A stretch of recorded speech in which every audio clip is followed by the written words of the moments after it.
বন্ধুরা, ছোটখাটো রান্নাঘরে সবাইকে স্বাগত। আজকে একটা দারুণ রেসিপি নিয়ে এসেছি। আজকে এক সবজিতেই করব বাজি ভাত। তাহলে কিভাবে রান্না করি চলুন। এখানে আছে ডিম, সোয়াবিন আর এখানে ছোট ছোট আলু দুভাগ করে কেটে নিয়েছি।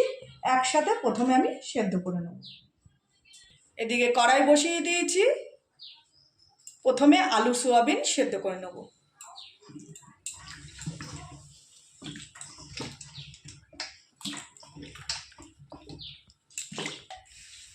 এবার দিয়ে দেবো ডিম।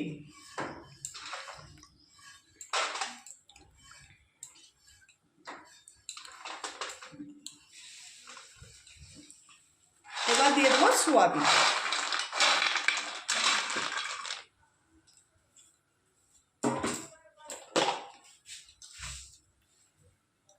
এর মধ্যে দিয়ে দেবো একটু লবণ, যাতে ডিম, সোয়াবিন, আলু সব কিছুতেই লবণটা ভালো মতো ঢোকে, সেদ্ধটা তাড়াতাড়ি ভালো হয়।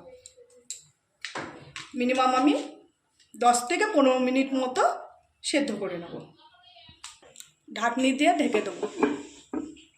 15 মিনিট পর আবার ঢাকনি তুলে দেখে নেব। বন্ধুরা, ডিম, আলু, সোয়াবিন একসাথে রান্না করার জন্য মশলা আমি কেটে নিয়েছি। এখানে পেঁয়াজ পরিমাণ মতো পেঁয়াজ আছে। এখানে বড় বড় 3টে সাইজের পেঁয়াজ আমি কুচিয়ে নিয়েছি।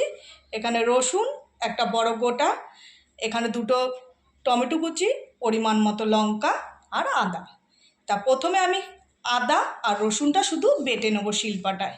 আর এখানে মশলা নিয়ে নিয়েছি। এখানে ধনের গুঁড়ো, জিরের গুঁড়ো, কাশ্মীরি লঙ্কার গুঁড়ো, হলুদ আর এমনি লঙ্কার গুঁড়ো। এই মশলাটা আমি দিয়ে দেবো।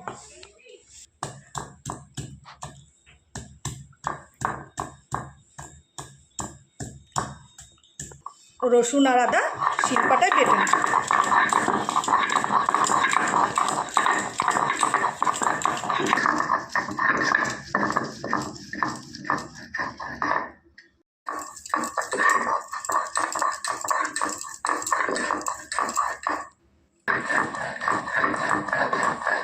বাটা আমার হয়ে গেছে, এবার তুলে নেব।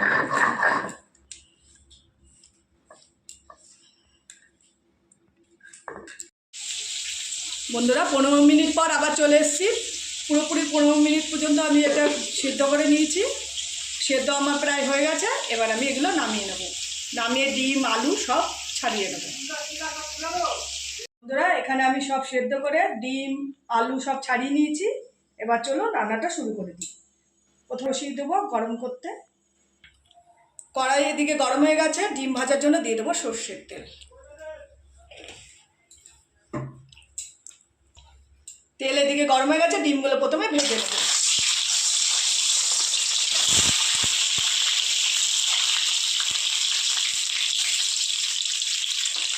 হালকা একটু হলুদ দিয়ে দেবো ডিমের মধ্যে।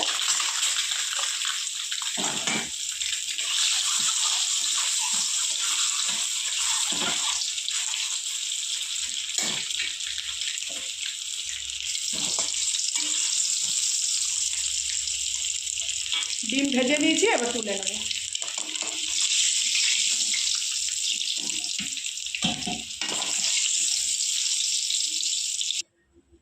তেলেই সোয়াবিনগুলো ভেজে নেব।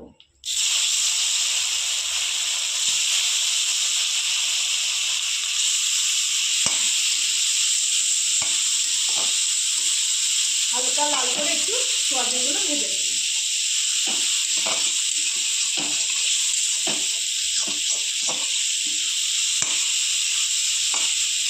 সোয়াবিন আমি ভেজে নিয়েছি, এবার তুলে নেব। সবই সেদ্ধ করা, বেশি যে লাল করে ভেজে নিতে হবে কোনো নিতে হবে তা বেশি না ভাজলেও চলবে। এই জন্য সব হালকা করে ভেজে নিচ্ছি। এবার দিয়ে দেবো সোয়াবিন রান্না করার জন্য পরিমাণ মতো সর্ষের তেল। আলুটা ভাজবো না, মশলার সাথে একবারে কষিয়ে নেব। তাই এখানে শুধু এই যে আলু, ডিম আর সোয়াবিনটাই আমি ভেজে নিয়েছি।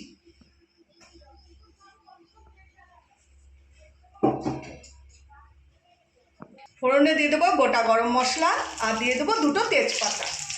ফোড়নটা ভালো করে লাল লাল হয়ে আসলে পেঁয়াজ কুচি দিয়ে দেবো। এবার দিয়ে দেবো পেঁয়াজ কুচি।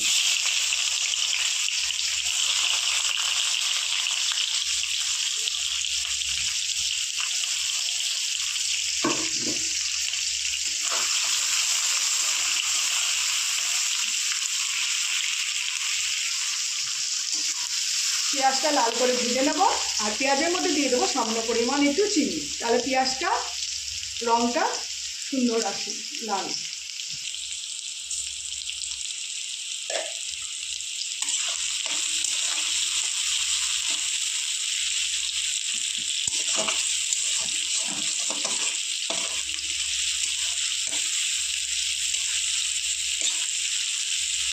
পেঁয়াজ আমার ভাজা হয়ে গেছে, এবার দিয়ে দেবো টমেটো কুচি।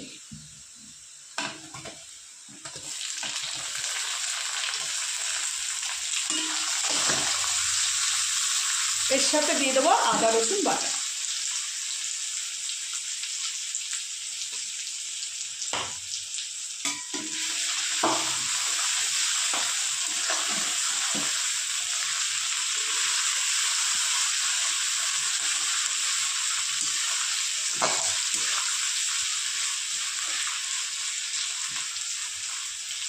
ভালো করে কষিয়ে নেবো, যতক্ষণ আদা রসুনের কাঁচা গন্ধটা না যাবে ততক্ষণ কষাতে থাকবে।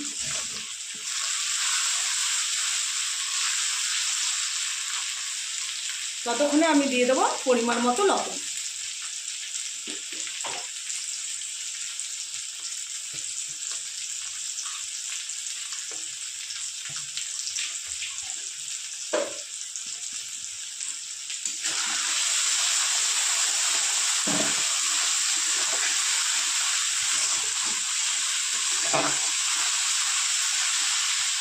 ভালো করে আদা রসুন আমি কষিয়ে নিয়েছি। এবার দিয়ে দেবো জিরের গুঁড়ো, লঙ্কার গুঁড়ো, ধনের গুঁড়ো, হলুদের গুঁড়ো আর কাশ্মীরি লঙ্কার গুঁড়ো।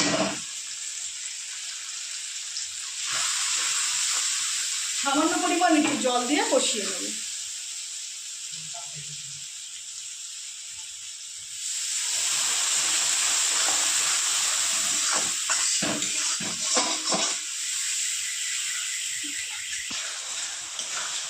কিছুক্ষণ কষিয়ে নেওয়ার পর এবার সেদ্ধ করে যে আলুটা ওর সাথে কষাতে থাকবে, যেহেতু আলুটা ভাজিনি।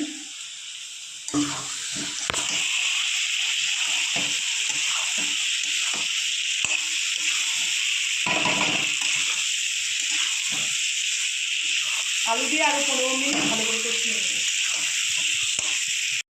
ভালো করে মশলা আমি কষিয়ে নিয়েছি বন্ধুরা, দেখুন তেলও ছেড়ে দিয়েছে। এবার দিয়ে দেবো ভেজে রাখা ডিম আর আলু, ডিম আর সোয়াবিন।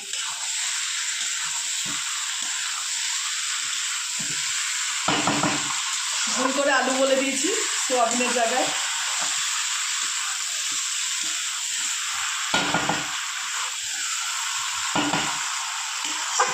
ভালো করে কষিয়ে নিয়েছি, এবার দিয়ে দেবো পরিমাণ মতো জল।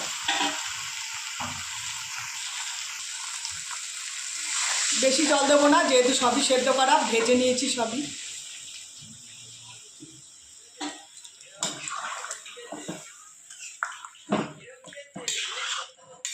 এবার ঝোলটা ভালো করে একটু ফুটলে গরম মশলার গুঁড়ো দিয়ে নামিয়ে নেব।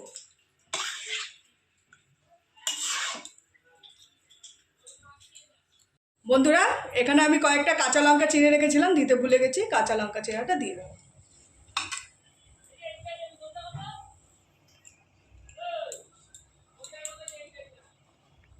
বন্ধুরা, আলু, সোয়াবিন আর ডিম একসাথে রান্না করেছি, তরকারি প্রায় আমার হয়ে গেছে। এবার দিয়ে দেবো একটু টমেটোর সস।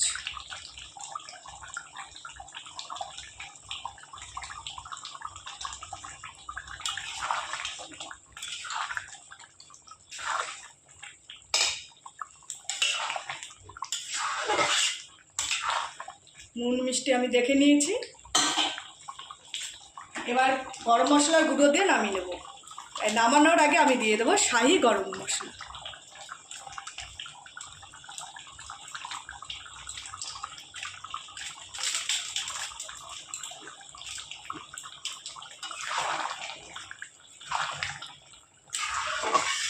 তরকারি আমার হয়ে গেছে, এবার নামিয়ে নেব।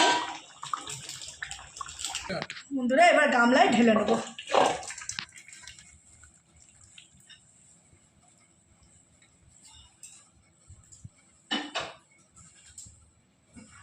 তাহলে এরকম যদি একটা তরকারি হয় আর কিছু লাগে, অন্য কিছু মনে লাগে না। তাই এরকমই রেসিপি আপনারা করে খাবেন, ভালো লাগবে। আর যদি ভালো লেগে থাকে একটা কমেন্টে জানাবেন যে আমার আজকের এই রেসিপিটা কীরকম লাগলো। আর লাইক করবেন, প্রচুর প্রচুর বন্ধুদের কাছে শেয়ার করবেন, আর চ্যানেলটি সাবস্ক্রাইব করবেন। নমস্কার, সবাই ভালো থাকবেন, সুস্থ থাকবেন। আর এরকম সবজি দিয়ে রুটি আর গরম ভাত খেতে কিন্তু ভালো লাগে।